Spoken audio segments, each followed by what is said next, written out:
नमस्कार, मैं वंदना अग्रवाल और आप देख रहे हैं रेट इंडिया प्लस। इस वक्त मैं मौजूद हूं देवली विधानसभा 76S में और हमारे साथ मौजूद हैं बीजेपी के दक्षिण दिल्ली से जिला महामंत्री बलबीर सिंह जी। तो आज हम इनसे कुछ जिले की समस्याओं को लेकर बातचीत करते हैं। सर, सबसे पहले स्वागत है आपका रेट इंडिया प्लस। धन्यवाद। सर, देवली गांव की बात करें तो देवली गांव में जो शराब का ठेका खोला गया है उसको बंद करने के लिए 1 महीने से ज़्यादा संघर्ष करते हुए हो गया, लेकिन अब वो संघर्ष कुछ फीका सा नज़र आ रहा है। तो क्या कहेंगे इस पर? नहीं, देखिए, संघर्ष तो लगातार जारी है और जैसे ही हमें लगा कि इसका प्रशासनिक रूप में ठेका बंद नहीं हो पा रहा है तो हम लोगों ने हाई कोर्ट में इसके लिए एप्लीकेशन लगा दी है और पहली सुनवाई में जितने भी कंसर्न डिपार्टमेंट्स थे उनको नोटिसेज इशू हो गए हैं और अभी ये 11 तारीख आने वाली 5-6 दिनों के बाद इसकी डेट निश्चित हुई है। तो डेफिनेटली कोर्ट इस पर निर्णय लेगा और कोर्ट के निर्णय आने के बाद ये ठेका आज नहीं तो कल बंद होना ही है। सर, बताया जा रहा है कि कोर्ट के आदेश से ये जो ठेका है वो अभी रुक गया है, ठीक है। तो क्या लगता है आपको कि कोर्ट के आदेश से ठेके को काफ़ी राहत मिली है? तो क्या लगता है आपको कि आप कोर्ट को अपनी बात समझा नहीं पाए हैं या ठेका अपनी जगह सही नहीं है? नहीं, देखिए, हम लोग गांववासी तो उसके पहले पार्टी नहीं थे। ये तो जिन्होंने ठेका खोला है वो लोग हाई कोर्ट मूव कर गए थे कि हम लोगों ने ये लाइसेंस लिया है और उसी लाइसेंस के अनुसार उनको खोलने की अनुमति दी जाए। तो हम लोग वहाँ पे कहीं थे ही नहीं। जब हम लोग थे नहीं तो एक पक्ष रखा गया था, लेकिन जैसे ही हमें पता लगा कि उन्होंने कोर्ट से मूव होके और इस ठेके को खोलने के लिए उन्होंने आदेश ले लिया है तो हम लोग इमीडिएटली कोर्ट में मूव हो गए। और आप तो जानते हैं जनता की भावनाओं के साथ खिलवाड़ हो रहा है। पूरे दिल्ली को शराब की नगरी बनाने का एक जो ये केजरीवाल सरकार एक माहौल पैदा कर रही है, ये कहाँ तक चलेगा, ये बहुत ही सोचने की बात है। और जहाँ तक इस पर्टिकुलर इस ठेके की मैं बात करूँ तो ये तो आज नहीं तो कल इसको तो बंद होना ही है और केजरीवाल को भी आज नहीं तो कल अपनी शराब नीति को वापस लेना पड़ेगा।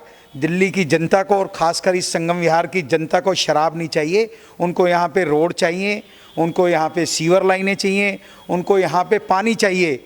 वो ये तीनों जो बेसिक्स सुविधाएं किसी भी क्षेत्र के लिए होनी चाहिए वो तो दे नहीं पाए और उन्होंने यहाँ पे घर घर शराब के ठेके खोलने का काम किया। देखिए, इससे पहले भी 2 ठेके खोले थे, उनको वो नॉन कन्फर्मिंग एरिया में थे, वो अगले 48 घंटों में बंद हो गए। लेकिन ये ठेका कमर्शियल रोड पे, लेकिन ये जो बिल्डिंग बनी हुई है ये बिल्डिंग बायलॉज के अगेंस्ट बनी हुई है। एमसीडी ने इसको इलीगल कंस्ट्रक्शन में बुक किया हुआ है और सरकार को, केजरीवाल सरकार को ये सोचना चाहिए कि जहाँ ठेके पे लगातार जनता का विरोध हो रहा है। देखिए, नई एक्साइज पॉलिसी जो बनी थी उसमें भी ये प्रोविज़न था कि अगर उसके पड़ोसी और जनता लगातार विरोध करती है तो उन ठेकों को बंद कर दिया जाएगा। लेकिन ये सरकार देखिए कमीशन के ऊपर चल रही है। इन्होंने शराब के ठेके, दिल्ली में 250 ठेके थे, इन्होंने प्रत्येक वार्ड में 3 ठेके खोलने का काम किया है और जगह जगह जो लाइसेंस देखिए डिफरेंट होटल्स में, बैंक्वेट्स में, और वो लाइसेंस बढ़ा दिए। आज दिल्ली में तकरीबन 3000 जगह पे शराब मिल रही है और शराब का जो समय शाम को 10 से 11 बजे बंद हो जाता था, अब आप जाएंगे किसी पब या होटल्स में तो रात के 3 बजे तक आपको शराब मिलेगी। देखिए, शराब के जो पहले व्यापारी होते थे दिल्ली में उनको सिर्फ 2% कमीशन मिलता था, आज उनका कमीशन बढ़ा के 12% कर दिया है। तो केजरीवाल लोगों का ही पैसा, देखिए वो उसने इस टोटल ठेके खुलवाने में करीबन 3000 करोड़ रुपए की रिश्वत ली है, जिसको उन्होंने जम के अभी पंजाब के इलेक्शन में खर्च किया, गोवा के इलेक्शन में खर्च किया और यूपी के इलेक्शन में भी खर्च किया, ऐसे ही उत्तरांचल के चुनाव में उन्होंने। लेकिन आने वाले समय में आप देखेंगे कि ये जो बेईमानी का पैसा उसका निकल जाएगा और जब तक वो जनता की भलाई के, जनता को ज़रूरत जिस चीज़ की उसको पूरा करेंगे नहीं। जनता को 1-2 उन्होंने मुफ्त की चीज़ें दे दी, लेकिन ये इस प्रकार सरकार चलने वाली नहीं है। आने वाले समय में और अभी जल्दी दिल्ली में निगम के चुनाव होने वाले हैं, उसमें केजरीवाल सरकार को पता लगेगा कि इस प्रकार की नीतियों से लोगों को बरगलाया नहीं जा सकता। सर, आपने इतने सारे एलिगेशन केजरीवाल सरकार पे लगा दिए, लेकिन केजरीवाल सरकार के जो आम आदमी पार्टी के जो नेता है उनका ये कहना है कि बीजेपी के पास कोई और मुद्दा है ही नहीं है, इसलिए आबकारी जो शराब की नीति है इसको लेकर नाटक कर रहे हैं। नहीं, आबकारी शराब डेफिनेटली एक बड़ा मुद्दा है और मुद्दे तो बहुत सारे हैं। कितने स्कूल खुल गए? 500 स्कूलों की बातें थी, कितने स्कूल खुले हैं? आप देखेंगे 2-2, 4-4 कमरे बना दिए गए हैं और उन कमरों को बनाने में भी जिसकी कॉस्ट 1500, 2000, 2500 रुपये फुट आनी चाहिए थी, उनकी कॉस्ट 8000 रुपये स्क्वायर फीट आई है। एक बहुत बड़ा घोटाला जो स्कूलों में कमरे ऐड हुए उसके लिए किया गया है। पानी के लिए कहाँ तक वो जल दे पाए हैं? 2017 में उन्होंने नल से जल देना था, आज 7 सालों में आप संगम विहार में देखिए ना, आपको पता लग जाएगा कितने लोगों को अभी भी पानी मिल रहा है। 200 रुपये देने के बाद 200 लीटर पानी खरीद रहे हैं संगम विहार की जनता। रोडों की हालत आप देख रहे हैं, सीवर कहाँ गए? सीवर 2014 में जब यहाँ पे लेफ्टिनेंट गवर्नर का राज था, उस टाइम पे यहाँ देवली विधानसभा के लिए टेंडर हुए थे। आज 2022 में भी बता दें संगम विहार में कितनी जगह पे, देवली विधानसभा में कितनी जगह पे सीवर डल पाए हैं? कुछ गिनी चुनी गलियों में सिर्फ सीवर डल पाए हैं। कहाँ है पानी की पूर्ति? कहाँ पे है नालों की व्यवस्था? आज तक कोई काम नहीं है। दिल्ली का एकमात्र ये देवली गांव होगा जो एक पुराना गांव है, हजारों साल पहले, वहाँ पे आज तक सीवर की सुविधा उपलब्ध नहीं है। तो मुद्दे तो आप बताएं ना, कहाँ पे मुद्दा नहीं है? शराब का मुद्दा डेफिनेटली उन्होंने इसको किया है, और लोगों को बिल्कुल ये एक विनाशकारी, दिल्ली की जो विनाशकारी नीति है इसका तो विरोध होना तय है ही। लेकिन जो मुद्दे हैं जिस पे इस सरकार ये यहाँ पे सत्ता में आई थी, इसने अपने कौन से वादों को पूरा किया है? कहीं गिने चुने कैमरे लगा दिए हैं, वो भी अपने कार्यकर्ता के घर पे लगाए गए हैं। बिजली की समस्या आप देख रहे हैं, कहते हैं कि बिजली में मैं आपको बता दूं कि लोग अगर नए कनेक्शन के लिए अप्लाई करते हैं तो वहाँ पे लोड अवेलेबल नहीं है, लोगों को बिजली के कनेक्शन लेने में इतनी परेशानी हो रही है, ये आपने देखा है। और मैं आपको बता दूं, अभी पीछे हम लोगों ने राशन कार्ड के लिए दिल्ली में 11 लाख लोगों के राशन कार्ड बकाया है। कहाँ ये सारे मुद्दे अभी भी हैं? बेचारे गरीब लोगों को कहाँ से राशन मिलेगा? कहाँ सोई पड़ी है ये सरकार? एक तरफ तो ये सरकार जितने भी मौलवी बैठे हुए हैं मस्जिदों में, उनको तनख्वाह देती है। जब हम लोग विरोध करते हैं तो हमारे पंडितों को क्यों नहीं वेतन दिया? तो मुद्दे तो हर पॉइंट पे यहाँ पे मुद्दा है, और ये सरकार, दिल्ली की जनता आज नहीं तो कल जागेगी और इसको ये सबक सिखा के रहेगी। सर, जैसा कि भी आपने बताया कि आप भारतीय जनता पार्टी भ्रष्टाचार में लिप्त नहीं है, तो सर जीता जागता उदाहरण है एमसीडी का भ्रष्टाचार का, जो भी सामने आया, मंजू खंडेलवाल, जिन्होंने 50 करोड़ की ज़मीन अपने पति की एनजीओ को दान कर दी। इसके बारे में क्या कहेंगे? नहीं, देखिए, भारतीय जनता पार्टी में अगर कोई भी नेता, इवन नगर काउंसलर्स भी अगर कोई इस प्रकार का काम करते हैं, उनको इमीडिएटली पार्टी से बाहर निकाला जाता है। जहाँ तक आप मंजू खंडेलवाल की बात कर रहे हैं, मेरे को इसकी पूरी जानकारी नहीं है। अगर कोई इस प्रकार का हुआ होगा तो बिल्कुल नियमों को ध्यान में रखकर किया गया होगा। और अगर मंजू खंडेलवाल इसमें किसी भी प्रकार के करप्शन में लिप्त पाई जाती है, तो आपको पता है पीछे भी भारतीय जनता पार्टी ने 3 निगम पार्षदों को जैसे ही पता लगा कि वो भ्रष्टाचार कर रहे हैं, उनको पार्टी से निष्कासित कर दिया गया।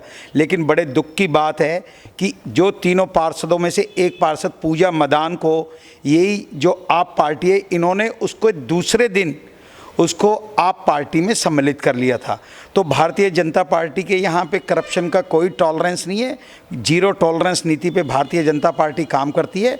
अगर कोई भी इस प्रकार का भ्रष्टाचार करता हुआ पाया जाएगा, उसको पार्टी से बाहर का रास्ता दिखा दिया जाएगा। सर, भारतीय जनता पार्टी, अब विपक्ष ने भ्रष्टाचार जनता पार्टी का नाम आप लोगों को देना शुरू कर दिया है, तो इस बारे में क्या कहेंगे? देखिए, भारतीय जनता पार्टी एकमात्र पार्टी है, आज सत्ता में आए हुए तकरीबन 8 साल हो गए हैं केंद्र सरकार में। आप एक भी भ्रष्टाचार का कोई भी एक तो केस आप बता दें। वो कांग्रेस की सरकार थी जो बिल्कुल एरोगेंट हो गई थी, लोगों के लिए रिस्पॉन्सिव नहीं थी, उनके मिनिस्टर लगातार भ्रष्टाचार करते रहे थे, तो वहाँ पे प्रधानमंत्री भी कुछ नहीं कर पा रहे थे। लेकिन जब से भारतीय जनता पार्टी की सरकार आई है, आप देखेंगे कि केंद्र सरकार में बिल्कुल ट्रांसपेरेंट रूप में काम हो रहा है, और कहीं पे भी एक भी भ्रष्टाचार का मुद्दा आपको नहीं मिलेगा। सर, बीते दिनों बताया जा रहा है कि संगम विहार में जेसीबी जली, जिन्होंने लोगों के आशियाने को उखाड़ दिया जड़ समेत, तो इस बारे में क्या कहना चाहिए? देखिए, ये कुछ एक यहाँ पे ये एल ब्लॉक संगम विहार की बात है, जो लगातार लोग सरकारी ज़मीन पे अपने घर बना रहे हैं। वो ज़बरदस्ती सरकारी ज़मीन पे जाके घर बनाते हैं। अब सरकार ऐसे सोती तो रहेगी नहीं, ये कब तक चलेगा ऐसे? तो अगर किसी का वहाँ पे घर टूटा है तो बिल्कुल सही टूटा है, और ऐसे लोगों को भी ये कड़ा संदेश होना चाहिए। और मैं भी ये संदेश देना चाहता हूँ कि ऐसे लोग कृपया करके किसी भी सरकारी ज़मीन पे कब्जा करने की कोशिश ना करें। संगम विहार में पहले भी बहुत सारी ग्राम सभा की ज़मीनों पे कब्जे हो चुके हैं, और अब सरकार सजग है, ऐसे कब्जे बिल्कुल नहीं होने देगी। और लोगों से भी यही निवेदन है कि वो कृपया करके इस प्रकार की ज़मीनों में सस्ते के लालच में आके अपने आशियानों को खुद ही उजाड़ने का काम ना करें।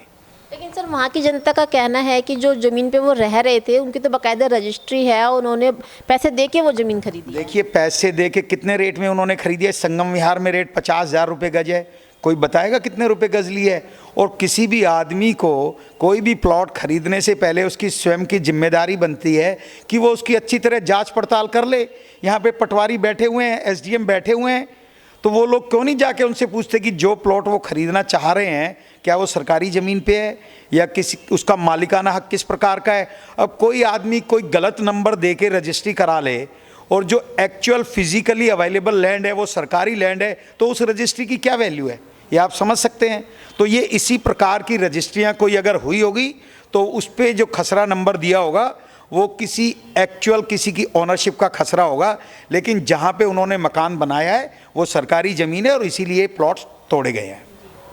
सर 7 साल बेमिसाल, ऐसा केजरीवाल सरकार का नारा है, तो इस बारे में आप क्या कहेंगे? नहीं देखिए आप तो जनता में घूम रहे हैं, खाली नारे पे ही तो ये सरकार टिकी हुई है। इन्होंने 1200 करोड़ रुपए जो सेस के ग्रीन टैक्स जो दिल्ली के इन्वायरमेंट पे खर्च होना होता था वो एडवर्टीजमेंट पे खर्च किया है। तो नारा देने में तो ये सरकार महारत हासिल है। ये सरकार तो सिर्फ एडवर्टीजमेंट की सरकार है और लोगों को इसी प्रकार ये लगातार कन्फ्यूज़न और बरगलाने का काम कर रही है। आप काम तो गिनाए ना, काम पे आके बात करें तब तो समझ में आता है कि 7 साल बेमिसाल कहने से अगर 7 साल बेमिसाल, बिल्कुल बेमिसाल हैं। कोई नया हॉस्पिटल नहीं बना, 20 हॉस्पिटल बनने थे, कोई हॉस्पिटल नहीं बना। 500 स्कूल बनने थे, कोई स्कूल नहीं बना। 10, 20, 50 कॉलेज खुलने थे, कोई कॉलेज नहीं खुला। और रोडों की हालत आप देख रहे हैं दिल्ली में, कहाँ पे विकास। आप दिल्ली के बॉर्डर पार करिए, आपको पता लगेगा 8 साल किस प्रकार बेमिसाल काम हुआ है। आपको दिल्ली से मेरठ जाना आप 1 घंटे में पहुँचते हैं, आपको दिल्ली से हरिद्वार जाना आप 3 घंटे में पहुँचते हैं, आपको दिल्ली से चंडीगढ़ जाना आप 3 घंटे में पहुँचते हैं। ये इसको कहते हैं विकास। विकास इसको नहीं कहते कि आप खाली नारे देते रहें। आप दिल्ली की सड़कों की क्या हालत है, दिल्ली की कॉलोनियों की क्या हालत है, इसको ही कहते हैं क्या 7 साल बेमिसाल। बिल्कुल बेमिसाल रहे और दिल्ली को एक गड्ढे में धकेलने का जो इस सरकार ने काम किया है ये इसको आने वाले समय में जरूर पता लगेगा। देवली गांव के लोगों का जो संघर्ष है शराब के ठेके के खिलाफ वो अभी तक जारी है। आपने इससे पहले हमारी वीडियो में देखा था कि किस तरह से लोग यहाँ संघर्ष कर रहे थे ठेके को बंद करवाने के लिए, जो आबकारी नीति के तहत खोला गया है। लेकिन जिनकी शराब की दुकान यहाँ खोली गई है उन्होंने कोर्ट में अर्जी लगाकर अपने फेवर में फैसला ले लिया, लेकिन फिर भी यहाँ के जो गाँव वाले हैं वो डटे हुए हैं। उन्होंने उस शराब की आबकारी नीति के तहत जो ठेका खोला गया है उसके अगेंस्ट कोर्ट में याचिका दायर की है। अब आगे आने वाला फैसला कोर्ट का किस फेवर में होगा ये देखना बहुत अहम होगा। तब तक जुड़े रहिए राइट इंडिया प्लस के साथ। नमस्कार।